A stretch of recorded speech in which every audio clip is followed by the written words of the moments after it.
If you want to see actual brainwashing, you could turn on CNN, whose hosts spend each day hypnotically repeating the same chosen phrases. Here's one among many examples. Underway right now, America in the middle of a constitutional crisis. It's a constitutional crisis. Are we in a constitutional crisis? We are in a constitutional crisis. The U.S. is facing a constitutional crisis. We are nearing that kind of constitutional crisis at this point. This is probably a constitutional crisis. Putting the nation on the brink of a constitutional crisis. On the cusp of a constitutional crisis because there's not enough pushback. I think they're happy to have this constitutional crisis.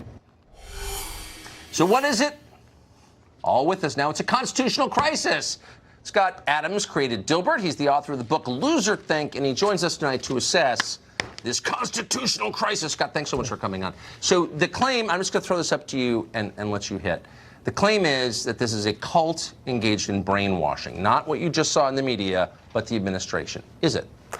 Well, I didn't believe it, but I was worried enough to shave my head. I thought, I'm going to get out of this whole cult business.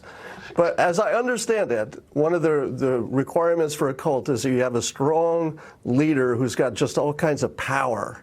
We've got a leader who can't get legislation passed that both sides agree on. We've got a leader who almost got fired because he made a phone call and he worded it wrong. That's exactly the opposite of whatever like a dominant leader with all kinds of control is. Another requirement is that you're in your own little bubble. Yeah. But it's pretty clear that people are, pretty much everybody is in their own little bubble, which is what Loser Think is about.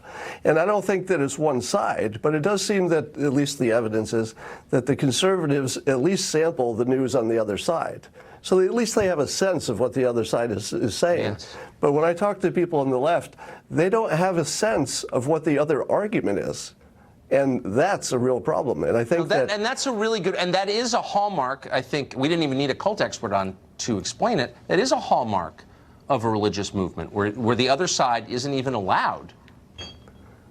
Yeah, and I think that came about because of one technological change. The moment the news and social media could measure with precision who was clicking on what, it really led us toward the more dramatic, provocative, hair-on-fire kinds of stories.